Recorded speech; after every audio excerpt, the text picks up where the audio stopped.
The last few months for a Macon County teenager have been extremely challenging, to say the least.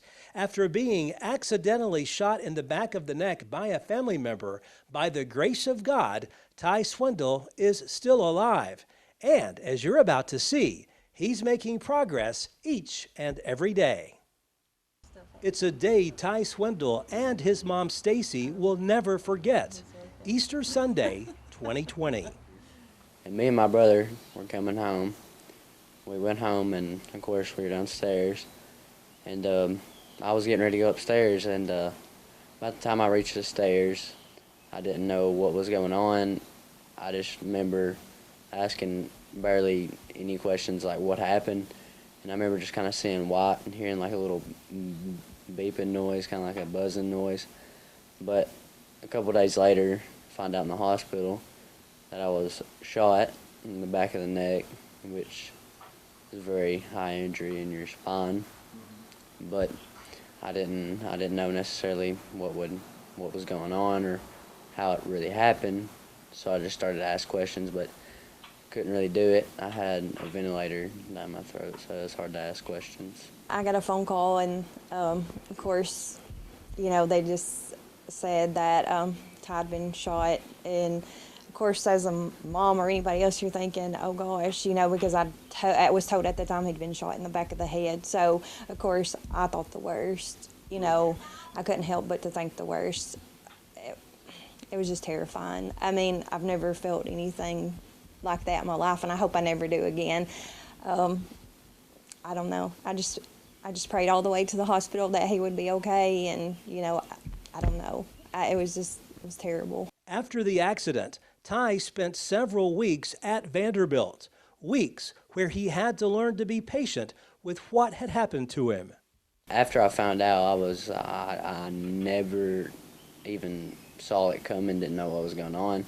So it really did shock me, honestly. And now that I look back, I'm real grateful for what I had and what I'm gaining back. After going through a lot of rehabilitation exercises at Vanderbilt, Stacy and Ty then traveled to Atlanta, where one of the best children's clinics in the country is located. It was here where Ty continued his therapy. I like to thank the people in Vanderbilt, and of course Atlanta too, and the rehab programs I've been through, how much they helped me. If you've driven through Lafayette lately, you've probably noticed signs like this one in front of Ty's home. The community is number 6 strong, the number Ty wears for the football team at Macon County Junior High. Fundraisers like this one a few weeks ago helped the family with both spiritual and financial support. A lot of people know him as a football star because he's pretty good at football, and when that happened, we were just devastated, and we just had an idea to come together and try to help the family out and come up with this. We just need to let them know that we're behind them from the get-go at a young age, and we're going to stand behind them.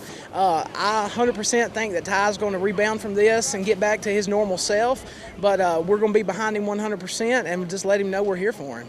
That means everything in the world to me, because I never knew something like this would happen, and I'd get so much support from family, friends, and people I don't even know. I've had so many people I don't know. My family don't even know that's called and asked about me or sent me stuff, and you just never really know how much people care about you until it's that time. But I really do thank this community and everything they've done for me. The community has just been overwhelming because, like he said, everybody is rallying behind us. People we don't even know. Our family and friends have been awesome. I couldn't sit here. It'd take me hours to sit here and tell you all the people that's done things. I'd hate to even give any one person credit because everybody's been wonderful. I never, I've seen it in this town when things have happened in the past, but when it happens to your family, you see it firsthand. I mean, they have been awesome. I couldn't ask to come from a better community than this community because they have really stepped up. Ty hopes to play football once again someday. You might think a 14-year-old would be bitter about what happened, but you would be wrong. I really do thank God for letting me go through this, because even what they've told me, this is like a 1 in a million chance of me even still being able to do what I do now, because it's just what happened to me.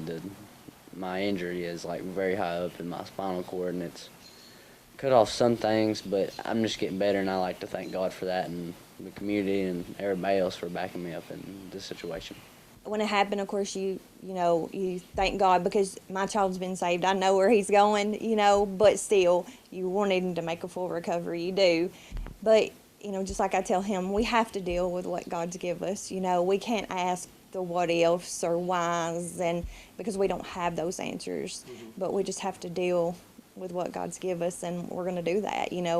I really believe he will make a full recovery. It's going to take some time, but I believe he will. With God's will, he will. And if it's not God's will, then he'll deal with whatever he's got. In a world with so many problems right now, Ty Swindle chooses to keep a positive attitude and not dwell on negative things. He's already been through more adversity than a lot of us will ever face. He's happy to be alive now more than ever before. Reporting from Lafayette, Barry Hyatt, NCTV.